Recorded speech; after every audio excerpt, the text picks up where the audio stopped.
Bom, começando com Gustavo Estrela, da CPFL Energia. Gustavo, a CPFL vem avançando na redução de emissões diretas e no apoio à descarbonização de seus clientes.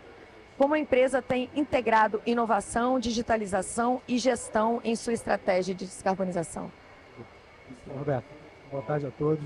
Foi um prazer enorme para a gente estar aqui hoje para falar de um tema tão relevante como esse e de um tema que, como você falou, acho que o Brasil larga na frente, né? De fato, acho que a gente tem uma vantagem competitiva muito grande pela matriz elétrica que nós temos, né? Eu acho que o mundo inteiro almeja chegar nessa matriz, a gente já chegou nela. Nosso desafio é olhar como é que a gente mantém ela, né? Assumindo que a gente vai continuar tendo um crescimento muito grande no consumo de energia e cada vez maior, com novas indústrias, novas demandas por consumo de energia. O desafio é como é que a gente continua crescendo a energia vindo de fontes renováveis. Temos aqui os desafios que não são desafios nem da CPFL, nem do Brasil, mas desafio do mundo, né? Como é que a gente lida o sistema elétrico com tanta fonte renovável? A gente já lida com isso hoje, né? A gente começou muito concentrado em geração hidráulica, também renovável, mas é uma geração que a gente chama de geração firme, né? Porque eu tenho um reservatório, então eu consigo gerenciar exatamente o momento e a forma como eu posso gerar energia.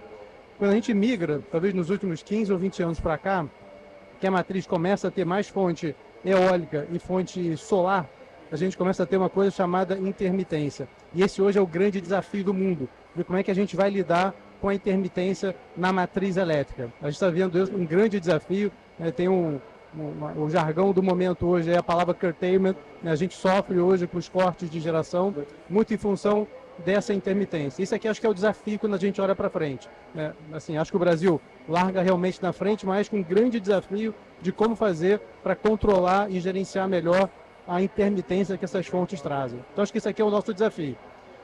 Isso aqui claramente é a vantagem competitiva quando a gente olha o nosso setor e a nossa indústria, né? Hoje a gente sente cada vez mais uma demanda muito grande, né, dos nossos clientes, de todas as indústrias, de buscar fontes renováveis, não só na geração, mas nos produtos que elas consomem, né? Então a gente pode sim olhar para o mercado externo, o Brasil com uma vantagem competitiva. Quando você olha a pegada de carbono dos produtos brasileiros, em função da matriz elétrica, que é muito mais limpa do que o resto do mundo, a gente, de fato, tem um diferencial quando a gente chega com um produto no mercado, que é um produto sempre muito mais limpo e muito mais verde e renovável. Olhando para a CPFL, como você falou, né, nós somos desde o começo desse ano 100% renovável, né? Então eu tenho eólica, solar e hidráulica, né? São as nossas três fontes. Eu tenho um pipeline que eu posso dobrar a minha capacidade de geração 100% em fonte renovável. Então acho que a gente endereça esse desafio do crescimento e, no nosso caso, certamente vai ser 100% focado em geração renovável. Acho que isso aqui é parte da nossa estratégia, parte do nosso desenho de negócio, né? E o Brasil, felizmente, ainda tem muita espaço de expansão nas fontes renováveis, que acho que é muito positivo. Agora, quando a gente olha para dentro, né, de todos os nossos processos internos, a gente já vem num processo de descarbonização muito importante, né? Aí quando a gente olha itens mais ligados ao Scope 1, é um pouco mais fácil, está no nosso controle. Hoje, mais ou menos 12% da minha emissão de CO2 vem do Scope 1, muito concentrado em frota, né? Então, assim, hoje eu tenho um programa interno de eletrificação da minha frota. Eu tenho mais de 6 mil veículos. Hoje, alguma coisa em torno de 200 veículos são elétricos. Então, há, assim, muito espaço para que a gente possa seguir com a eletrificação. E a nossa expectativa, isso no nosso plano ESG 2030, a gente tem metas de redução de emissão de CO2 pela eletrificação de frota. Esse aqui é o nosso desafio. Quando eu vou para o escopo 2, né, se eu olhar o meu escopo 2, o grande ofensor aqui é a perda de energia, né? Então, no meu processo produtivo, né, para entregar energia na casa dos meus clientes, provavelmente tem uma perda nesse processo, seja por fraude, seja no próprio transporte dessa energia. Esse aqui hoje é o meu maior emissor de CO2 quando eu olho o escopo 2, né? E como é que eu faço para reduzir isso daqui? Aí eu vou usar tecnologia, vou usar inovação, automação de rede. Esse é o nosso desafio. O nosso maior projeto hoje de automação é a medição inteligente, onde eu consigo fazer a medição do consumo de todos os meus 10,8 milhões de clientes de forma remota, e eu consigo com isso gerenciar muito melhor a minha rede. Quando eu gerencio melhor, eu trago mais eficiência, reduzo a perda e reduzo também a emissão de CO2. O último escopo, que é o escopo 3, e é sempre o mais desafiador para todo mundo, né, que é o que está menos na nossa mão, é quando eu olho para a cadeia.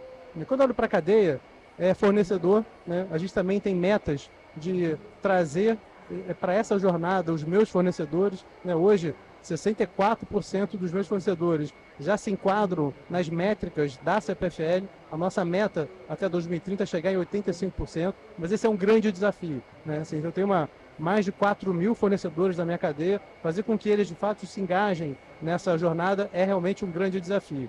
E outro desafio é quando eu olho para fora e olho o meu cliente. Né? E ali a gente tem a capacidade, como companhia, de influenciar na forma de consumo, seja na conscientização, mas também oferecendo produtos para eles. Né? Então hoje eu tenho venda de crédito de carbono, IREX, né? Como é que eu consigo descarbonizar a ponta do lado do meu cliente? Né? E isso aqui é um grande potencial. Né? Dado que a gente tem uma matriz que é muito limpa, né? Se a gente liderar um processo de eletrificação da cadeia produtiva, né? Então processos industriais que hoje são a carvão, enfim, a qualquer outro combustível, e que possa migrar para a energia elétrica, a gente tem um potencial muito grande de limpar a cadeia da outra ponta. Tá? E esse aqui eu diria que hoje talvez seja o nosso maior potencial quando a gente olha como perspectiva para um setor que já é limpo como o nosso. Sensacional, Gustavo. Parabéns por esse trabalho. É incrível ver uma empresa focada na descarbonização dessa forma, já com planejamento e com metas para atingir. Malu, eu queria partir para você. A Suzano foi uma das pioneiras na adoção de metas de carbono baseadas na ciência e na integração da sustentabilidade à estratégia corporativa. Quais foram os principais desafios que vocês enfrentaram para transformar essa visão em resultados operacionais? Acho que para te falar dos desafios, eu vou te falar um pouquinho da natureza da empresa, né? Suzano, a gente hoje gerencia 2,8 milhões de hectares de fazendas, de terra, tá? Desse volume, 1,7 é o que a gente chama de florestas plantadas, é o nosso eucalipto. Dali sai a produção, mas ele está totalmente integrado no modelo de mosaico com 1,1 milhão de nativas, tá? E a gente faz a ciência, faz o cuidado para os dois lados.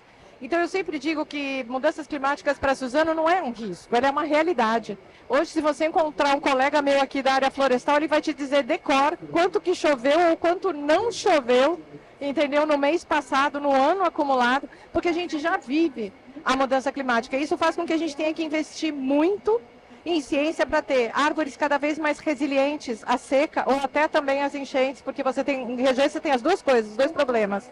Tá? Então, isso é um dia a dia da empresa. Eu acho que isso ajuda a gente a estar mais aberto a assumir que as questões de mudanças climáticas, as questões sociais também, têm que estar inseridas no modelo da estratégia. Eu acho que abre a nossa cabeça, não faz mais fácil o meu trabalho, porque assim, eu encontro as mesmas resistências para conseguir inserir, mas a gente avançou muito, muito nessa agenda. A gente definiu as nossas metas, né, em relação ao SBTi, por exemplo, mas eu acho que mais do que isso, é muito importante a gente ter hoje um preço interno de carbono, porque meu parque industrial vai desde uma fábrica em Ribas, que é a mais moderna de celulose do mundo e a maior, onde eu tenho um surplus de energia que alimenta a cidade de 2,3 milhões de pessoas, quando eu coloco isso no grid, até fábricas de mais de 50 anos de idade.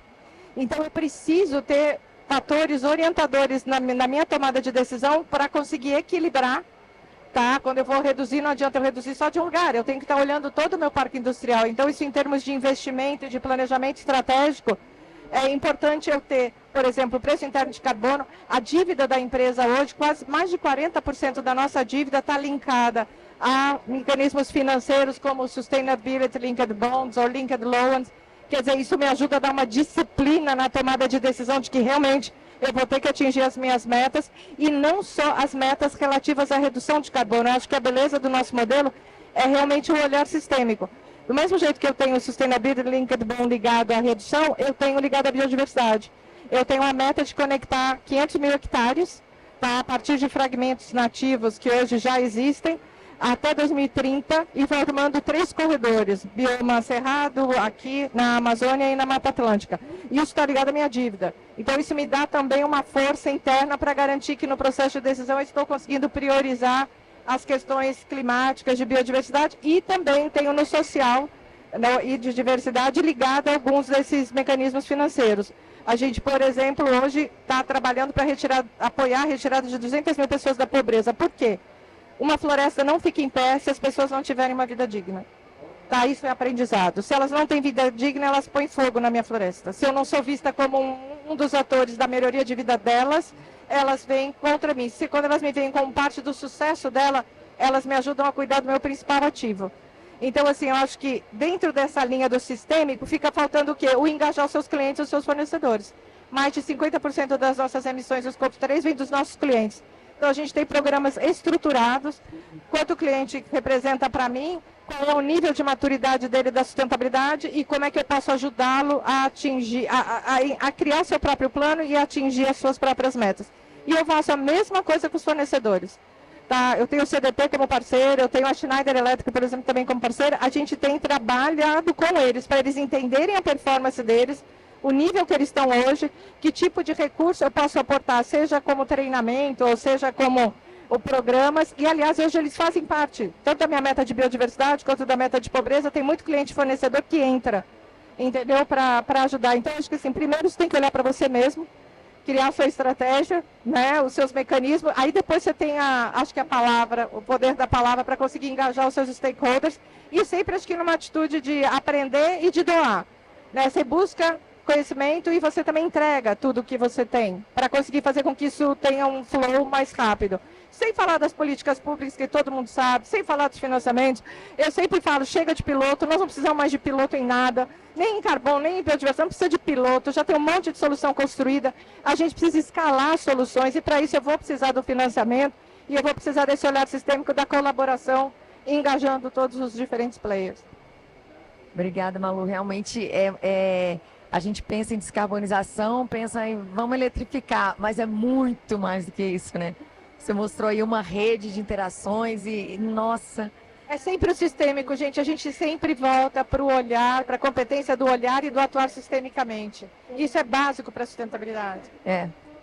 Obrigada. Bom, Isa, gostaria de ver com você como é que está o Rio Grande do Sul. Ele tem se destacado com iniciativas com o Plano de Transição Energética Justa e o fomento à cadeia de hidrogênio verde.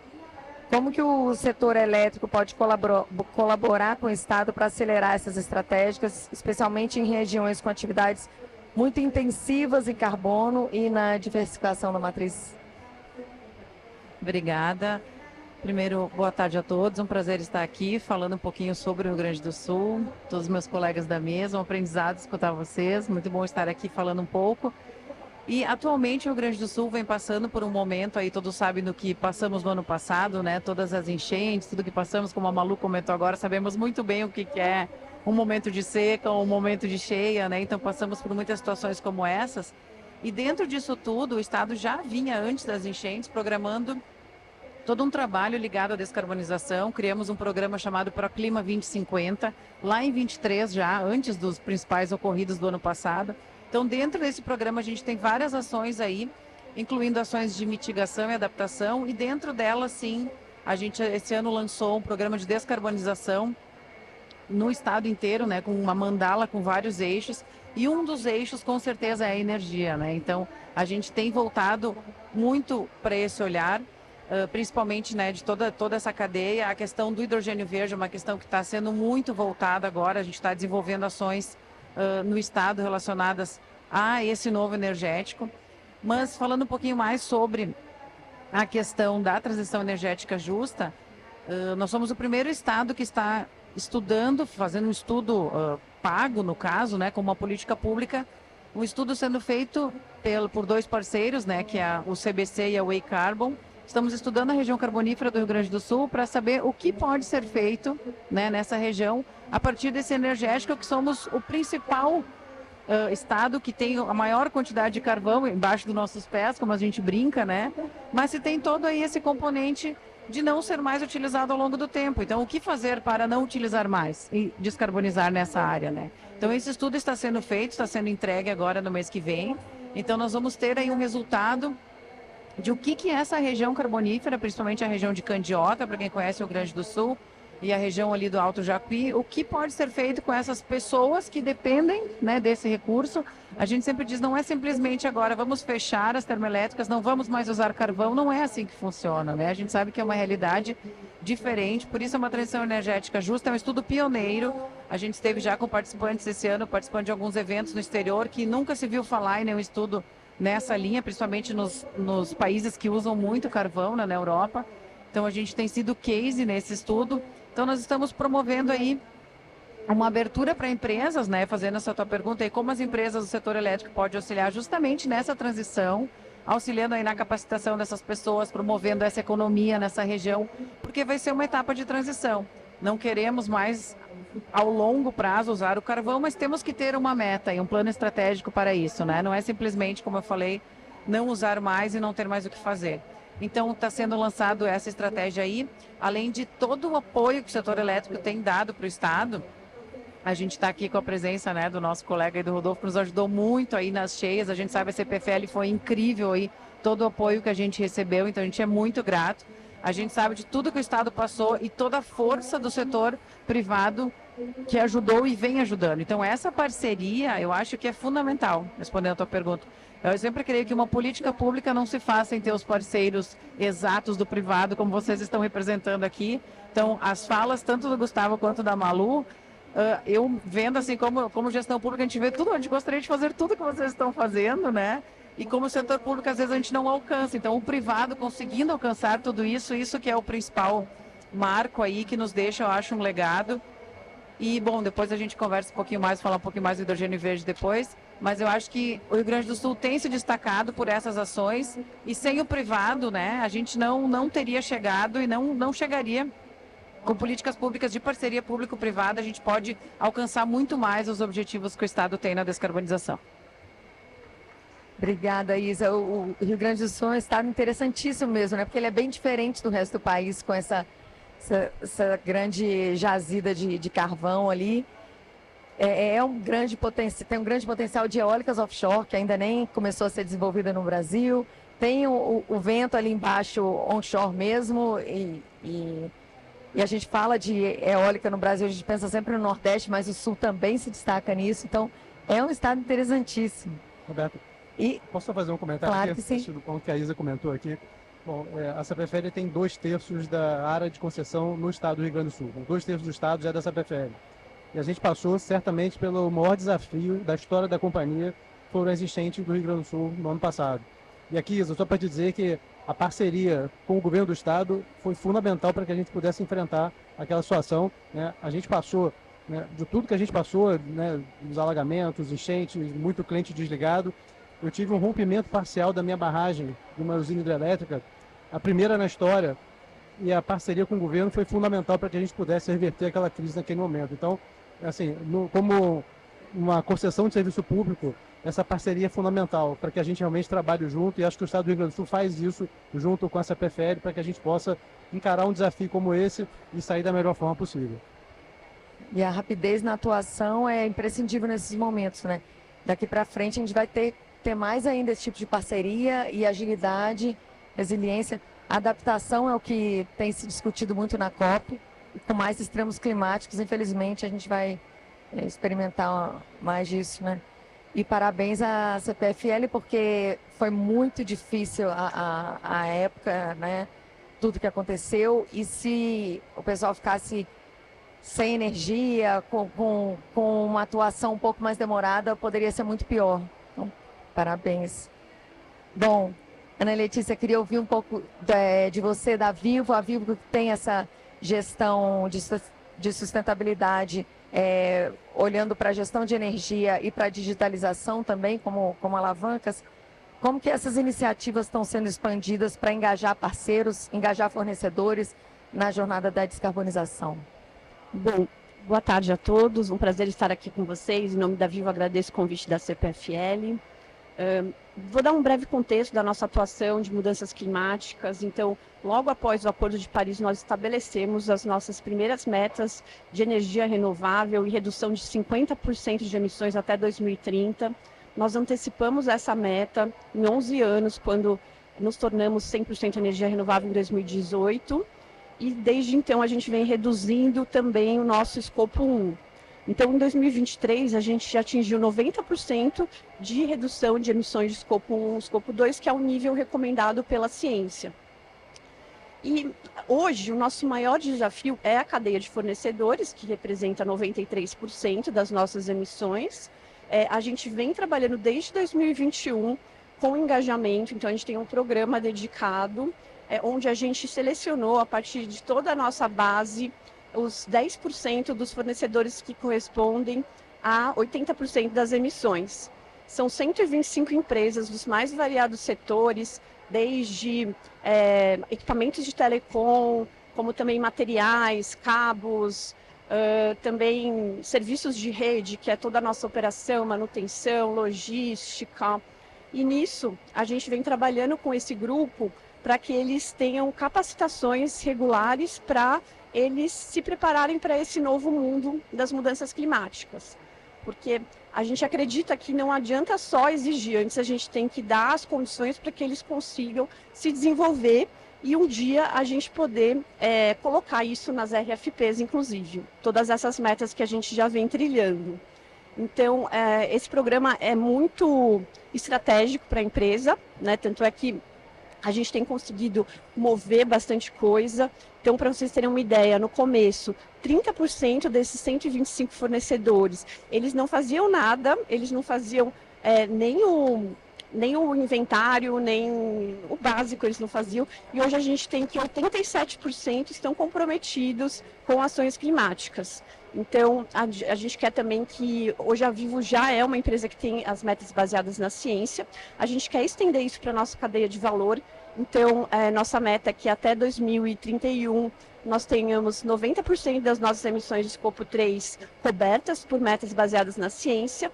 E nós já estamos fazendo isso com alguns fornecedores, por exemplo, a TEL e Comon, que são os que atendem os clientes, né, que ficam andando nas frotas e tudo, eles já se comprometeram em ter essas metas baseadas na ciência. Então, é bem representativo, porque são empresas que não têm essa governança toda, como uma empresa com capital aberto, que tem os investidores cobrando e tudo. E, nesse caso, a gente está movendo essa cadeia para que eles possam ser mais sustentáveis. Então, é uma relação muito bacana. A gente tem eventos, a gente convida eles para participar, né?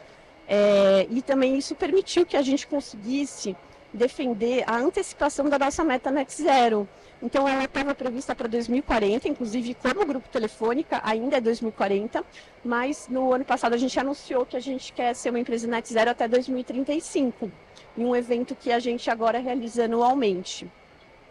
Então, esse é um pouco do contexto do que a gente tem feito e seguimos também com os clientes. Agora, o próximo passo é engajar os clientes para eles entenderem o que é a pegada de carbono e também o que eles podem tomar de ações do dia a dia para reduzir as emissões, para serem mais sustentáveis. E então, a partir disso, a gente vai conseguir gerar um movimento na sociedade para que as pessoas elas tenham mais consciência mesmo. Obrigada, Ana. Muito bonito esse processo, né, de se descarbonizar e ir puxando os fornecedores, os clientes, e aí você aumenta muito mais o alcance da descarbonização. Parabéns. Bom, voltar agora aqui para o Estrela.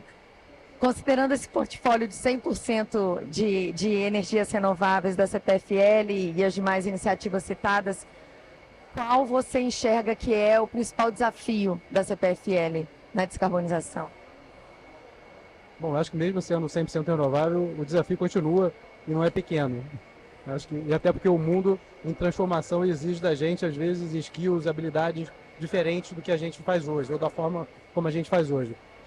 Eu acho que talvez o grande desafio, aí talvez não só para a CPFL, mas acho que para o mundo inteiro, é como é que a gente transforma o ESG em negócio. Assim, isso aqui, acho que a gente tem um grande exemplo, né? Assim, eu citei aqui alguns pontos aqui do nosso plano ESG 2030, e a gente sentiu que a evolução maior aconteceu quando a gente conseguiu vincular o nosso plano ESG na nossa estratégia de negócio, né? E muitas vezes eles caminham juntos já. E aí a gente sente que isso daqui faz o plano deslanchar com o engajamento da empresa inteira. Acho que isso fez muita diferença. Então, por exemplo, A gente hoje tem um projeto super bacana de reforma de transformador, né? E hoje eu tenho 3 grandes ofensores, poste, cabo e transformador. É onde eu mais gero resíduos, gero emissão de CO2. A gente hoje faz reforma de transformador, né? Que antes era um transformador que ia para descarte. Hoje eu consigo 40% deles recuperar e voltar para a rede com a mesma vida útil do equipamento novo. Com a mesma vida útil. Então, aqui é um exemplo. Assim, é um negócio que faz todo sentido do lado do SG e como estratégia de negócio é super VPL positivo. Então, quanto mais a gente conseguir vincular essas duas coisas, é fundamental. Aí, quando você pensa numa empresa como a CPFL, a gente sempre tem processos, que aqui empresas grandes também, sempre processos mais organizados, estruturados, foco, parte da estratégia. Agora, eu citei aqui, eu tenho 4.000 fornecedores. Tem fornecedor desse tamanho.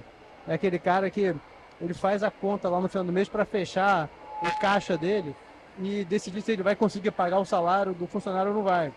A gente achar que esse cara vai fazer com o mesmo engajamento que essa PFL faz, é difícil. Então, por isso que quanto mais a gente conseguir linkar isso aqui com estratégia de negócio, mais a gente consegue impulsionar essa agenda. Acho que esse é um grande desafio que a gente tem, de pensar como é que você consegue engajar essas duas coisas. Especialmente nesse mundo de muita transformação. E no meu caso específico, de fato, a forma como a gente opera a rede, as enchentes no Sul, é um exemplo. Olha só, ainda no Sul, no ano anterior das enchentes, nós tivemos contabilizados, foi comentado aqui, de que a gente acompanha clima, chuva, e é isso mesmo. Em 2023, tivemos 13 temporais de altíssima magnitude no Rio Grande do Sul. 13 no ano é mais que um por mês. Ou seja, já deixou de ser evento extremo esporádico, virou recorrente. Agora, como é que a gente opera a nossa rede? O que eu fazia há 30 anos atrás, eu não consigo mais fazer agora. Não consigo mais. A gente redesenhou completamente a nossa operação, especialmente no Rio Grande do Sul. Eu tinha uma rede composta de postes de madeira, por exemplo. Não dá mais. Eu não consigo ter um poste de madeira. A gente fez um programa enorme, parceria com o governo do estado e com a agência reguladora, para trocar esses postes de madeira. Eu estou chegando agora a 90% de poste de concreto. Eu saí há 15 anos atrás com 80% de poste de madeira. Então foi uma mudança muito grande. Mas aqui é um exemplo. Outro exemplo de arborização. A gente conviveu a vida inteira com uma arborização inadequada para os grandes centros, a arborização embaixo da minha rede. A gente conviveu desse jeito. Com 13 temporais de grampo, esquece, não dá mais. Eu vou ter que mudar isso aqui. Vamos ter que repensar isso daqui. Então, de novo, assim, quanto mais a gente consegue convergir essa agenda com a estratégia de negócios, acho que é o nosso desafio, para que a gente consiga impulsionar essa agenda no time que a gente precisa, porque a gente não tem muito tempo para fazer ela. Então a gente precisa realmente impulsionar ela, e eu acho que o caminho de negócio ele é importante. Só dar mais um exemplo aqui de outra ação importante que a gente tem. Eu tenho um projeto piloto de hidrogênio verde no estado do Rio Grande do Norte. Projeto espetacular, sensacional. Só que a tecnologia é muito cara. Assim, eu não tenho dúvida de que essa tecnologia vai ser usada em algum momento. Eu acho que é parte natural da evolução. Ela começa cara, vem subsídio, faz ela ganhar escala, ganhou escala, barateia o preço, a gente escala ela. O nosso desafio aqui é como é que a gente faz para reduzir, encurtar esse tempo aqui de maturação. Porque a tecnologia está aqui. Agora, eu hoje tenho um projeto piloto, eu adoraria ter N projetos de hidrogênio verde, nesse momento eu não consigo por uma questão de viabilidade econômica. Então, de novo aqui, eu acho que pensar em inovação, pensar de novo em novas tecnologias que barateiem o custo para que a gente possa impulsionar essa agenda o mais rápido possível. Tá, são bons desafios e boas estratégias. Essa coisa da estratégia de negócio é muito interessante, é o que o pessoal fala. Faça pelo verdinho, Tipo, você não está fazendo pelo verde, você está fazendo pelo que é realmente mais econômico. Você reciclar, você usar a energia renovável, ela está com um custo menor do que uma energia fóssil. Então, você está fazendo pelo verde. Qual verde, você não sabe.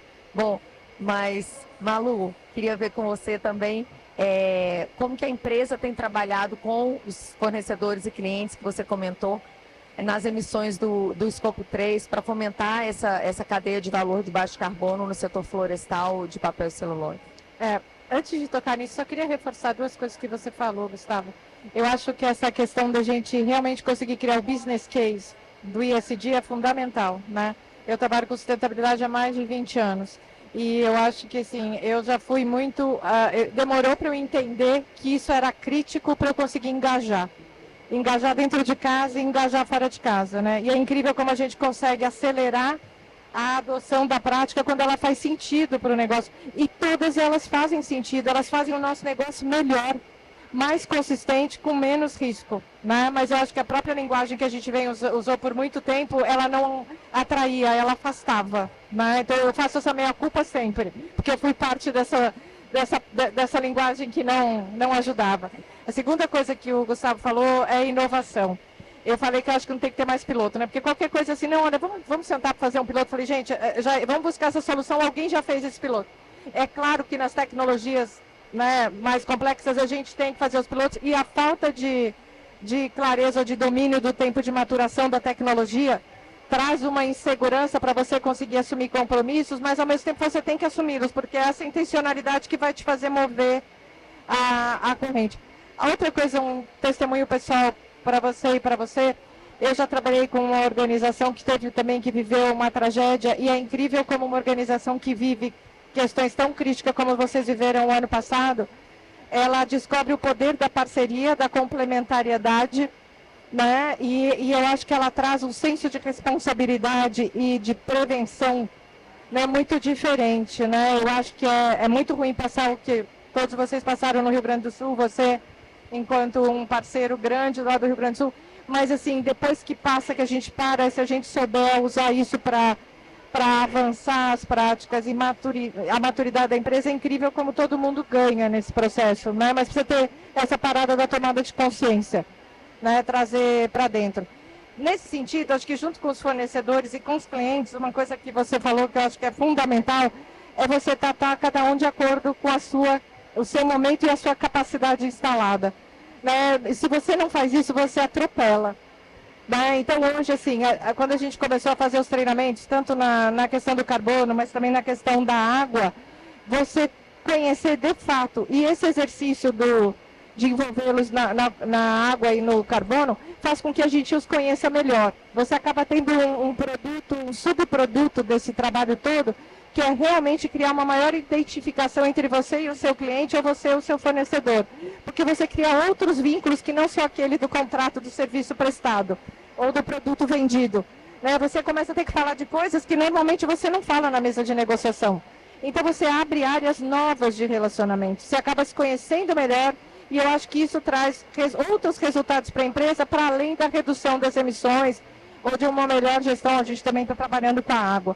Então, assim, primeiro fazer eles se entender, reconhecer que eles estão em momentos distintos, buscar os parceiros que podem te ajudar, seja no treinamento, como você faz, o acompanhar e o reconhecer. Uma coisa que também está sendo muito importante para nós nesses programas é que a gente criou os momentos de reconhecimento. Tá? Quem está fazendo os maiores avanços no ano? E você vê como isso retroalimenta o movimento lá dentro.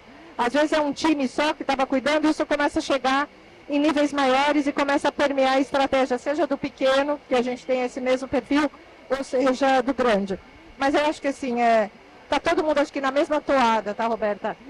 Entender, conhecer e ver como é que você pode, de acordo com o momento dele, estar atuando da melhor forma possível. Essa abordagem a gente tem uma meta de 80% de engajamento até 2032, com 80% dos clientes e fornecedores, tá? Da nossa meta SBTI. Então, assim, exige um esforço, mas, assim, provoca uma mudança que vale a pena, vale muito o esforço. E tem muito reflexo, né? Não é só no seu objetivo principal, como você falou, reflete em diversas outras relações. É mais humano, né? É uma relação mais humana. Quando você coloca meio ambiente na mesa junto, sempre traz isso de ser mais humano. É o tal do sistema. No mês passado, eu passei uma semana visitando os nossos maiores clientes da América do Norte, junto com o nosso presidente, com o nosso Gustavo, junto com o Beto Abreu e com o meu par responsável pela área comercial. Porque sustentabilidade estava na agenda, reuniões o dia inteiro com os maiores clientes, grandes empresas do mundo, e a sustentabilidade era lá, era tema da agenda. Risco e oportunidade. E para conseguir os financiamentos, para ter aprovação de banco e tal, sempre tem que estar a sustentabilidade ali muito bem. Meu time agora é íntimo de diretor de banco. Obrigada. Isa, como já foi comentado aqui, O Rio Grande do Sul passou por muitas experiências de parceria pública e privada, lançou editais, né, para atrair esses investimentos em infraestrutura limpa. Quais que são as principais oportunidades para empresas do setor elétrico se engajarem nesses projetos que vocês têm e contribuírem para uma descarbonização? Bom, antes de responder a tua pergunta, só duas questões que vocês colocaram. A questão dos temporais, né? Então, assim, só para vocês verem esse engajamento, como funciona após a tragédia. Depois do que aconteceu, a gente conseguiu, a Secretaria do Meio Ambiente propôs um projeto de lei, os deputados aprovaram, relacionado à arborização urbana só aos temporais, né? Então, coisa que não existia no Estado. Então, agora os municípios têm agora essa habilitação, porque o que acontecia? Caiu uma árvore, chegava lá, não sabia se era o fiscal do município, se era o Estado que tinha dado a licença, quem podia atuar, e as pessoas sem luz. Então, assim, tinha coisas que tinham que ser resolvidas prontamente. Então, a gente conseguiu esse avanço, assim como um projeto de lei. Então, foi um avanço muito grande também. Então, agora os municípios estão organizados também para qualquer coisa que acontecer. Então, a gente aprende a tragédia, como tu falou. A gente teve uma enchente em junho agora. Eu sou do Vale do Taquari, que é uma das regiões mais afetadas. Eu sou de Lajeado. Então, a gente teve agora em junho uma enchente e a organização das pessoas já estava totalmente diferente, né? Nós, enquanto Estado, todos os entes envolvidos, rapidamente criamos um gabinete de crise, todo mundo já sabia o que fazer. Então, assim, a tragédia ensina, não adianta, né? A Defesa Civil já está muito mais preparada, os investimentos que foram feitos nessa área. Infelizmente, é uma realidade que a gente vai ter que conviver a partir de agora, né? Mas, vamos falar um pouquinho de hidrogênio verde. Então, existe uma política de hidrogênio verde no Estado, que ela foi criada, que é o Programa Estadual de Hidrogênio Verde, que eu sou secretária executiva desse programa.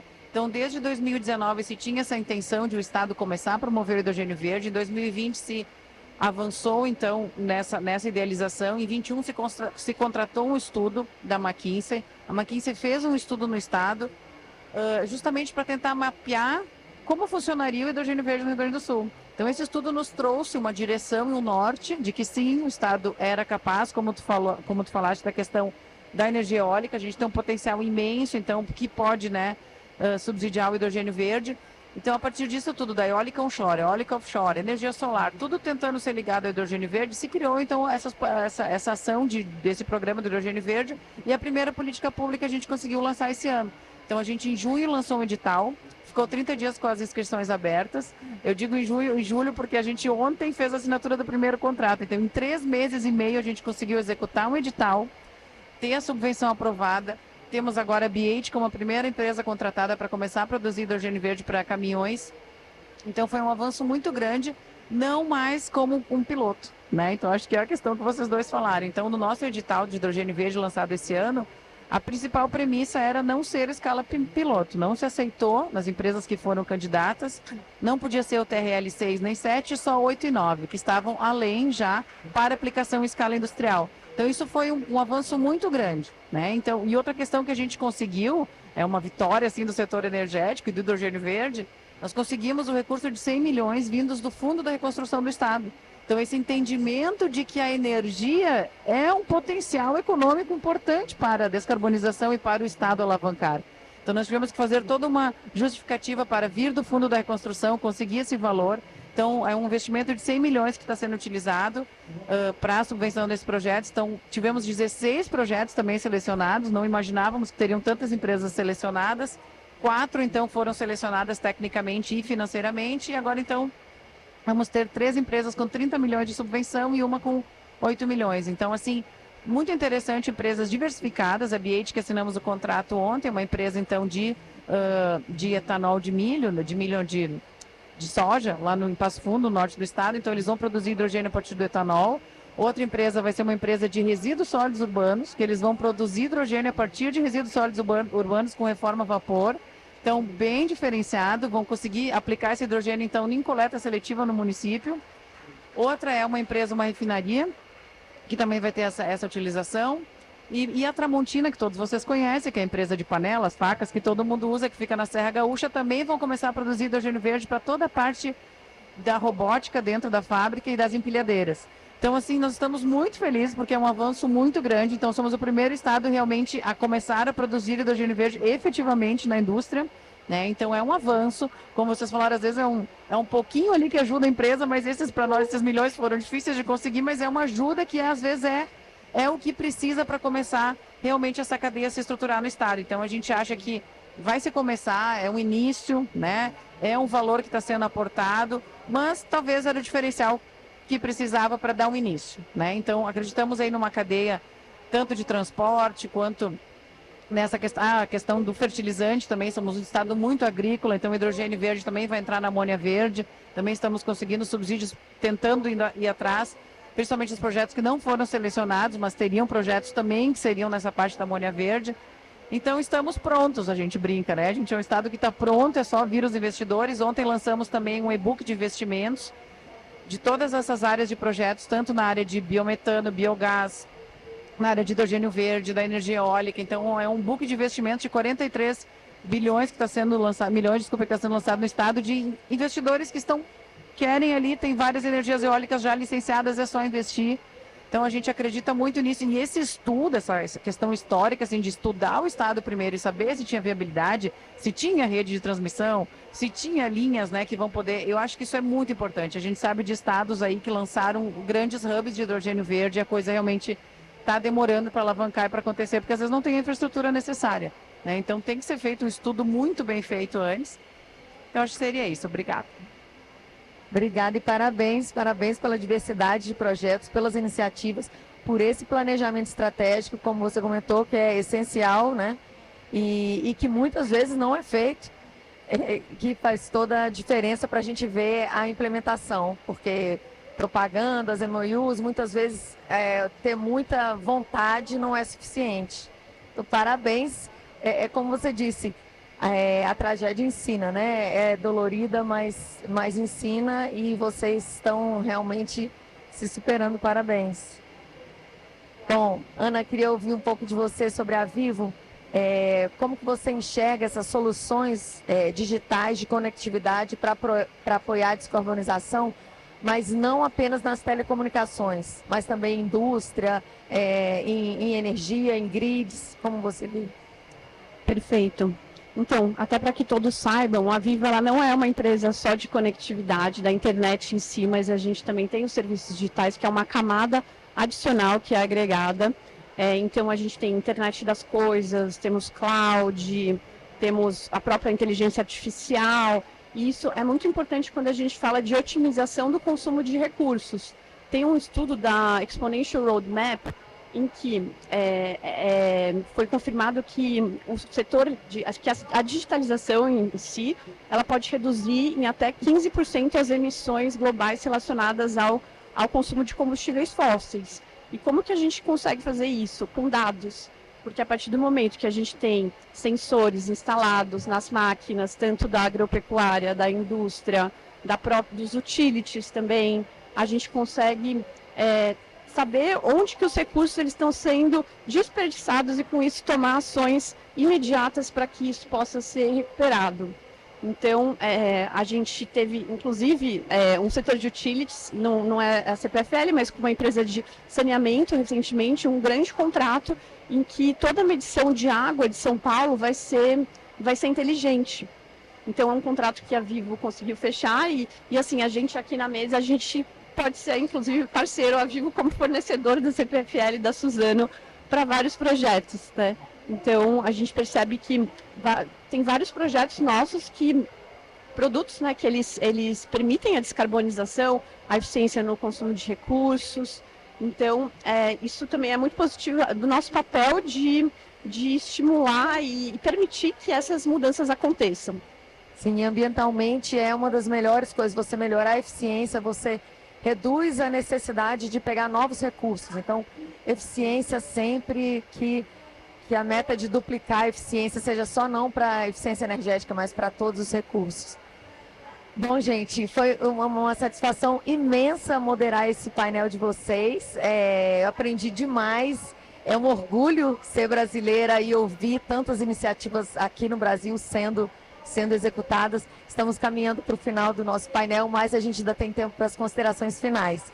Então, vou passar para cada um de vocês e ouvir um pouco de vocês, considerações finais sobre descarbonização, começando pela Malu e trazendo para cá. Acho que a minha primeira consideração final é agradecer a CPFL por estar aqui, né? Porque a gente vem para uma COP, é tanta coisa que acontece, né?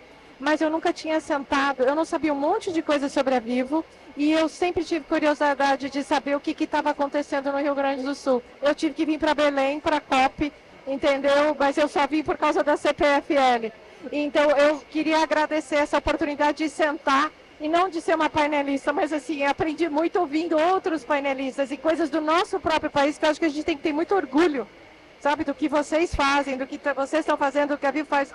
Então, eu só queria agradecer, porque eu acho que é isso, essa troca ela é necessária, ela tem que acontecer de maneira estruturada, né? Em momentos como esse, a gente está identificando boas oportunidades de aprendizado para levar para casa e para levar para a nossa própria cadeia, né? Então, muito obrigada. E obrigada pela sua mediação. Obrigada. Obrigada, Gustavo. Bom, acho que eu que agradeço aqui a presença de vocês, acho que foi muito bom o debate. Acho que só para lembrar aqui o que nos trouxe aqui para Belém, né? Assim, eu trouxe aqui para a COP. Eu acho que a gente precisa buscar o protagonismo, né, nessa agenda. Protagonismo como governo, como empresa, como executivo, como cidadão, como cliente. Né? Se a gente não assumir que a gente é parte dessa engrenagem e que a gente é responsável por escalar essa agenda do mundo mais verde, mais renovável. Então, eu como cliente, eu começo a escolher que tipo de produto eu vou comprar. Eu como governo, eu defino política que incentiva a economia na direção certa. Eu como empresa, direciono a minha estratégia para isso. O governo cria condições para que a gente possa, de fato, avançar.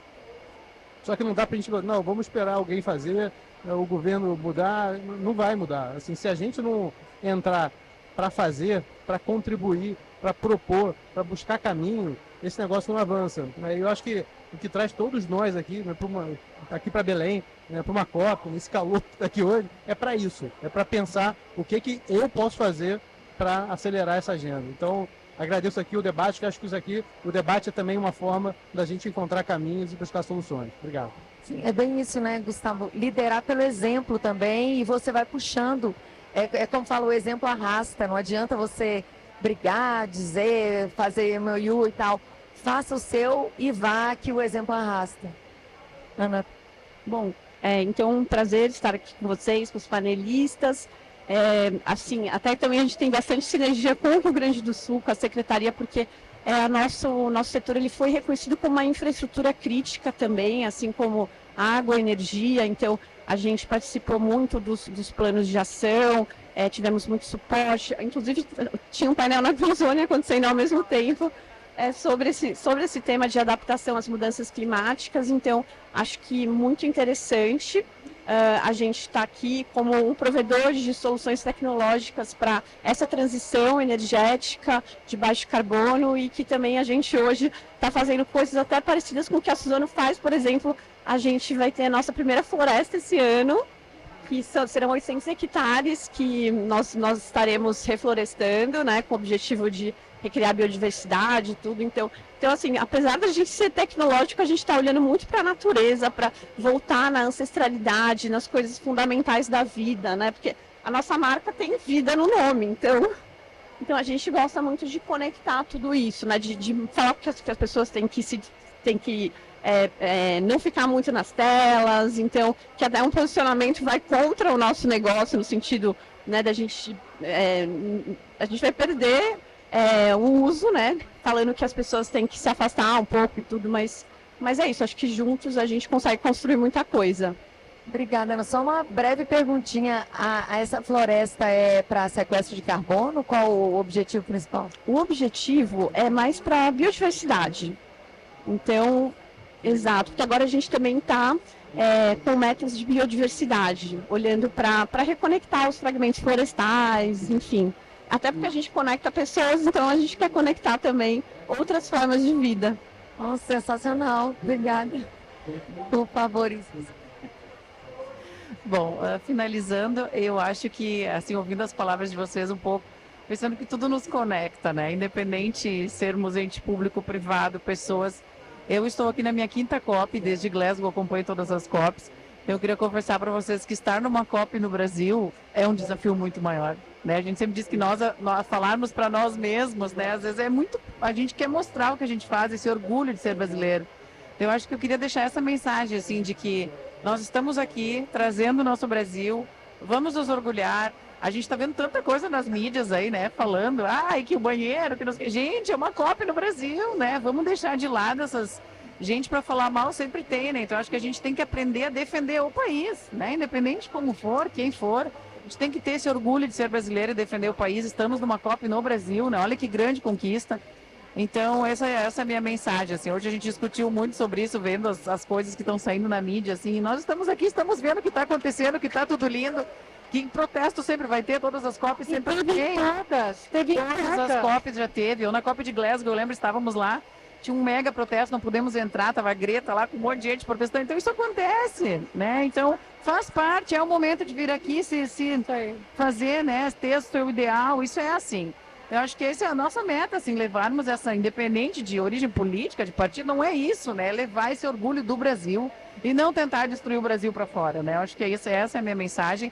E dizer que o Rio Grande do Sul está aberto aí para todo mundo, para todos vocês. Assim, a gente gosta muito de trabalhar, um povo muito trabalhador, como muitos outros, mas eu sempre brinco, as pessoas dizem, nossa, o que vocês passaram na enchente. Eu sempre digo, vocês sabem como o povo gaúcho trabalha. Agora, vocês imaginam na enchente.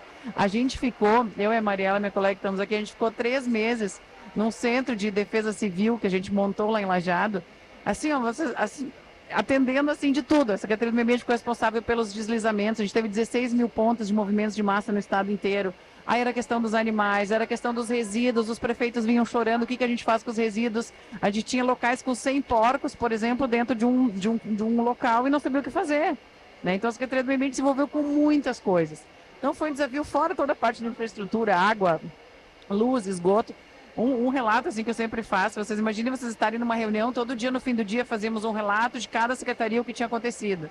E todos os dias o ML trazia, né, relatos do que tinha acontecido. Eu nunca esqueço um dia que eu estava fazendo a ata e o bombeiro responsável pelas coletas no dia, pelas buscas, né, disse, não, a gente já passou para o ML, é tantos corpos e uma perna. Aquilo eu nunca esqueci, sabe? Assim, então, coisas assim que a gente passou, foi tragédia mesmo, pessoas morreram, né? Então, assim, foi difícil, mas estamos superando aí, estamos revivendo aí, já passou mais de um ano e isso que eu queria dizer que o Rio Grande do Sul, o que precisar, estamos à disposição. E obrigada, muito obrigada, CPFL, pelo convite. Obrigada.